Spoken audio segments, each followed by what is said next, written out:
नमस्कार दोस्तों, स्वागत है आपका प्रयागराज स्टेनो चैनल पर। रामधारी गुप्ता खंड 1 से प्रतिलेखन संख्या 15। 80 शब्द प्रति मिनट की गति से बोला जाएगा। बहुत ध्यानपूर्वक लिखिएगा और चैनल को जरूर सब्सक्राइब कर लीजिएगा। डिक्टेशन शुरू होगी 5 सेकंड में।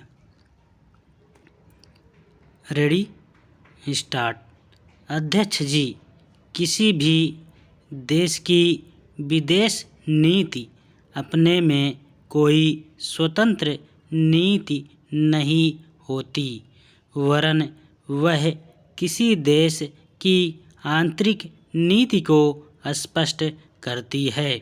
उदाहरण के लिए हम अमेरिका को ले सकते हैं। उसने अपने यहाँ अधिक अन्न पैदा किया और जब उसके पास अनाज फालतू बच गया तब वह अपने बकाया अनाज की बिक्री के लिए ऐसे देशों की तलाश करने लगा जो उधार पर माल ले सकते हों। किंतु हमारी आंतरिक नीति ने यह तय किया कि खर्चीले ढंग से सरकार चलाएंगे और स्वदेशी मुद्रा की कोई राशि हमारे पास नहीं बचेगी। हमने कर भी लगा दिए और मुद्रा प्रसार भी कर दिया। कुछ संकट पड़ने के बाद इस बात की आवश्यकता को नहीं समझा कि उस पैसे का कहीं अन्यत्र उपयोग कर सकें। श्रीमान, मुझे माननीय प्रधानमंत्री जी के इस कथन पर दुख होता है कि दुनिया के अमीर और गरीब देशों का अंतर लगातार बढ़ता जा रहा है। मैं उनसे यह पूछना चाहती हूँ कि भारत की विदेश नीति ने उस अंतर को घटाने की क्या कोशिश की है?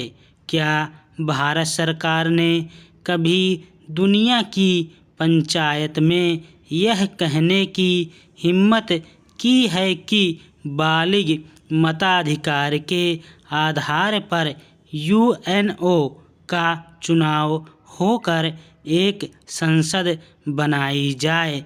और क्या आप में यह देखने की हिम्मत है कि फौज के हिसाब से कर लगाकर एक विकास का खाता खोल दिया जाए? जो विकसित हैं उनके मजदूरों का 1 घंटा हमारे देश के मजदूरों के 100 घंटों के बराबर माना जाता है। क्योंकि उनके पास साधन हैं, इसलिए यह अंतर और भी बढ़ता चला जा रहा है।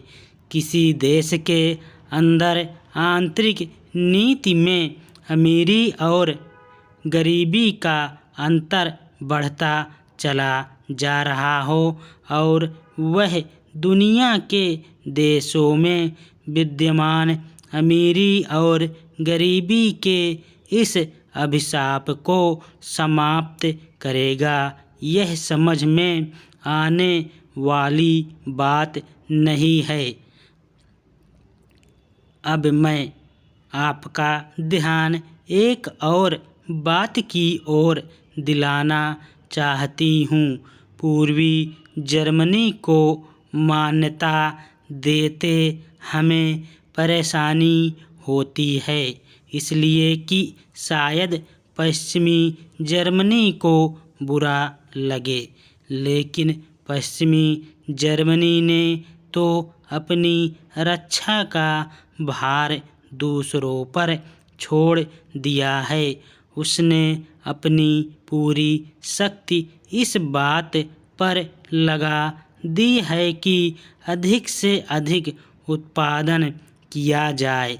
आपने जो समय दिया उसके लिए मैं आभार प्रदर्शन करता हूँ और आपका धन्यवाद करता हूँ। स्टॉप।